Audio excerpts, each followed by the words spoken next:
memang di periode kedua ini Jokowi cenderung mengeluarkan kebijakan-kebijakan yang tidak populis yang jauh dari tujuan membuat kesejahteraan rakyat. Sangat bingung dengan pemerintah sekarang yang sudah tidak lagi peduli dengan masyarakat, tidak lagi peduli dengan kesejahteraan masyarakat, tapi masih mau berambisi 3 periode. Karena politik alternatif itu seharusnya hadir di mana dia bisa menjadi kritik gitu terhadap kebijakan-kebijakan yang tidak pro rakyat. Makanya saat partai-partai politik tidak bisa menghadirkan politik alternatif, sudah saatnya mahasiswa dan masyarakat sipil yang kemudian membuat politik alternatif. Oke.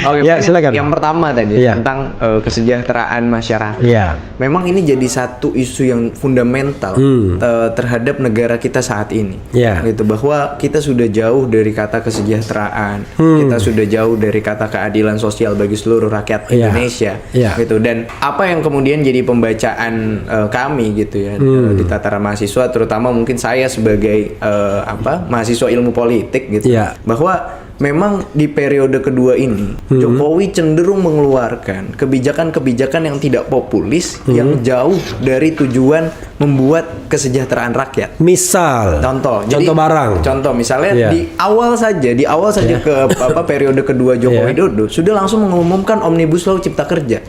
Gitu. Itu tentu tidak populis sekali dan tidak bertujuan untuk kesejahteraan masyarakat. Tapi kesejahteraan konglomerat tuh. Itu dia, dan ini memang kami membaca sejalan dengan satu teori dalam ilmu politik namanya Lemdak teori. Jadi, karena udah kayak ayam sakit lah ya. Bebek lumpuh gitu ya. Saat misalnya ada yang bilang Pak Jokowi bebek lumpuh itu sebenarnya berdasar gitu. Jadi memang Lemdak teori ini muncul saat second semester Barack Obama di US. Gitu. Bagaimana kebijakan yang dikeluarkan pada saat periode kedua itu tidak populis gitu. Misalnya Obamacare yang banyak ditentang. Nah, dari situlah kemudian teori ini mengatakan bahwa pemerintah yang sudah tidak lagi membutuhkan legitimasi dari rakyatnya, dalam hal ini Bapak Joko Widodo, karena sudah masuk ke dalam periode keduanya, cenderung mengeluarkan kebijakan-kebijakan yang tidak populis.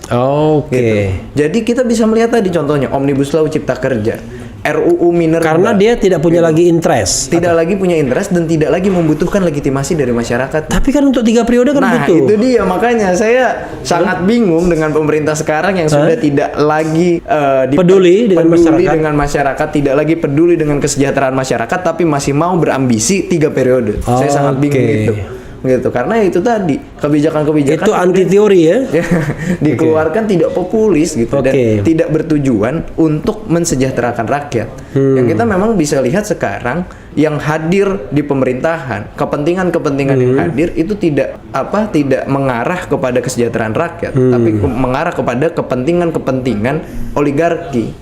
Gitu, kepentingan-kepentingan ekonomi. Oligarki itu siapa contohnya misalnya? Contohnya ya sekarang banyak lah di pemerintahan kita ya mendapatkan kekuasaan tapi juga menguasai sektor-sektor. Huruf pertama aja misalnya. Huruf pertama L misalnya. L itu ada teman saya itu namanya L Ritonga. Nah, mantan drummer ada band yang juga ngedrum ganti presiden. Ada lagi? Ya banyak sekali bang. Banyak sekali. Banyak sekali. Cuma 1 doang. 3 harus. 3 boleh. 2 inisial. Apa lagi bang? B. B itu apa ya? B. Lalu juga inisial S. Luar LBS ya. Udahlah nanti saya atau P. Luar biasa. Saya tahu P itu. Tahu ya Bang? Pak Jido. Oke, Jadi kita melihat memang sekarang pemerintah kita dikuasai oleh oligarki yang kemudian menjadikan ekonomi sebagai suprastruktur dari negara, tidak lagi sosial politik yang kemudian jadi suprastruktur gitu. Kalau kita mengacu ke satu penelitian tentang oligarki gitu ya Bang, kalau nggak salah Fedi Hadis, Fedi R Hadis kawan-kawan gitu, mengatakan bahwa solusinya adalah membuat politik alternatif gitu. Jadi ini yang kita kekurangan di Indonesia.